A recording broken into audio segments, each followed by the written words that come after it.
Assalamualaikum warahmatullahi wabarakatuh. Jumpa lagi dengan Feli di channel Feli Safriani.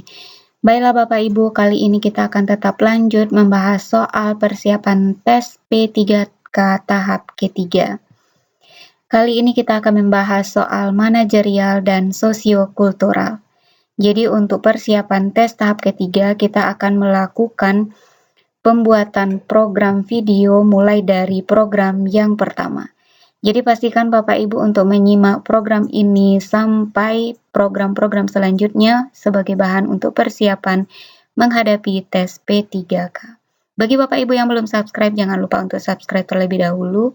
Terima kasih.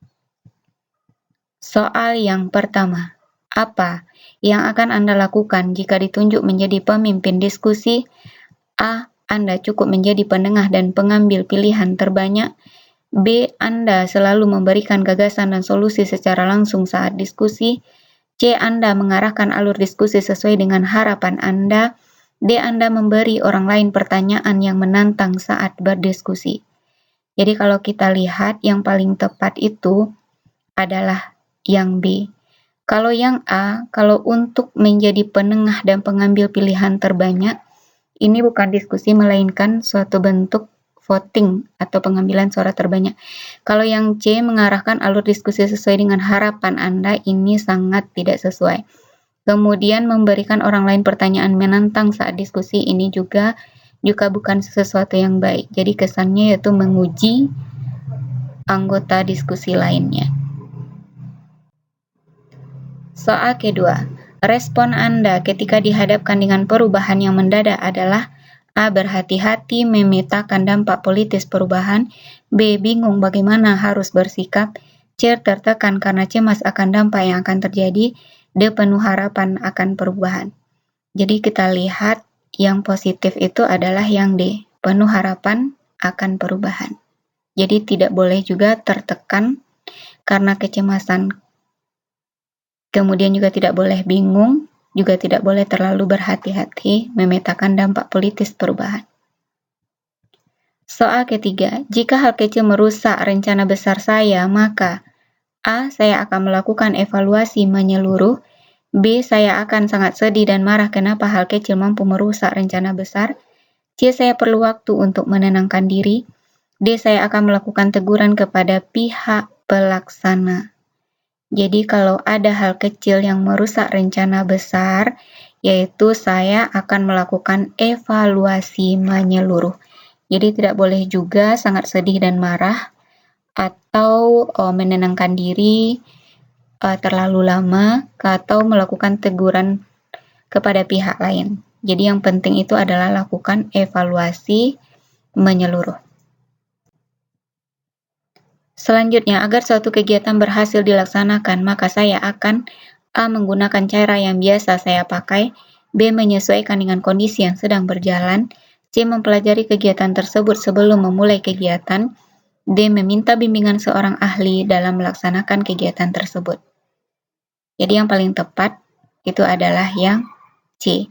Pelajari dulu kegiatan tersebut sebelum memulai kegiatan agar hasilnya baik. Soal selanjutnya, ketika saya diminta melakukan pekerjaan berat, saya akan A. Menyerahkan pekerjaan itu kepada orang lain. B. Merasa tertantang pada pekerjaan itu. C. Tetap menerima pekerjaan itu meskipun tidak suka. D. Menolak untuk diberi pekerjaan semacam itu. Jadi sebagai ASN, kita tidak boleh menolak untuk diberi pekerjaan, juga tidak boleh terpaksa melakukan sesuatu, atau justru mengalihkan pekerjaan itu kepada orang lain. Jadi kesannya tidak bertanggung jawab. Jadi yang paling tepat itu adalah merasa tertantang pada pekerjaan itu. Soal selanjutnya, saat saya akan berangkat ke kantor, hujan turun. Padahal hari itu ada rapat penting, maka saya akan A. Berusaha sampai di kantor sebelum rapat dimulai. B. Menunggu hingga hujan reda. C. Tetap berangkat hujan-hujanan. D. Tidak jadi berangkat dan minta rapat diundur. Jadi apapun keadaannya, yaitu berusaha sampai di kantor sebelum rapat dimulai. Menunggu hujan reda, pasti kita akan terlambat. Kalau berangkat hujan-hujanan, ini juga bukan pilihan yang tepat karena juga membahayakan kesehatan.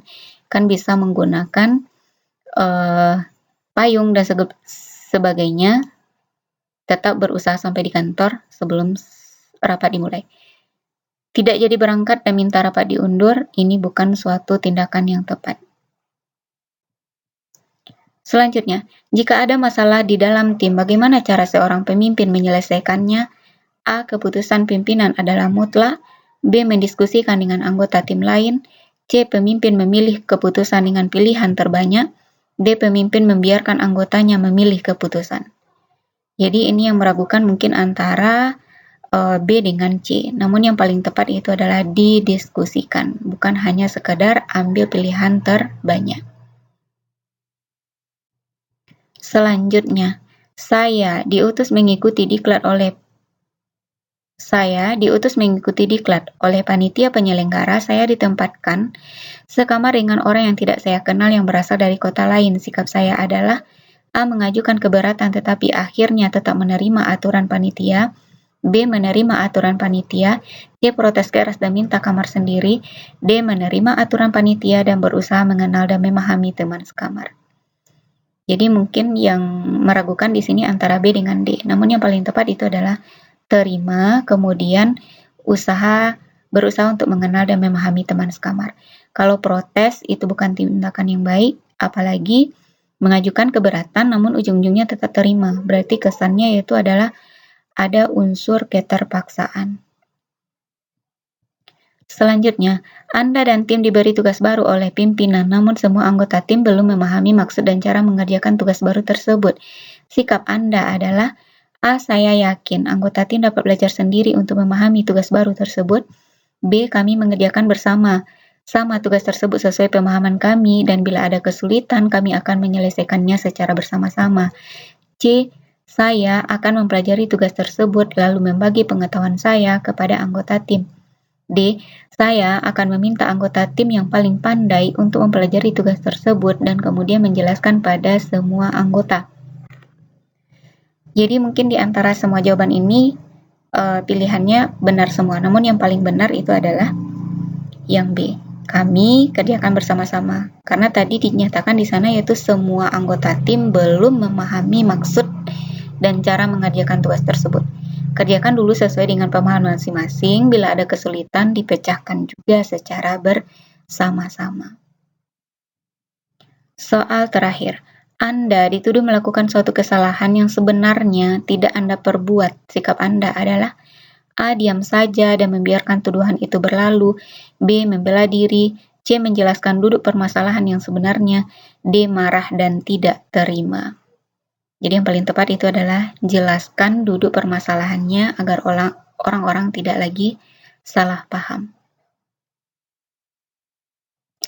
Demikianlah Bapak Ibu pembahasan soal untuk program yang pertama ini. Jadi pastikan ya Bapak Ibu untuk menonton video selanjutnya program 2, program 3 untuk persiapan tes tahap ketiga. Dan doa saya tetap sama, semoga Bapak Ibu lulus tes tahap ketiga ini dan bisa menjadi ASN P3K tahun ini. Amin amin ya robbal alamin. Demikian saja. Assalamualaikum warahmatullahi wabarakatuh.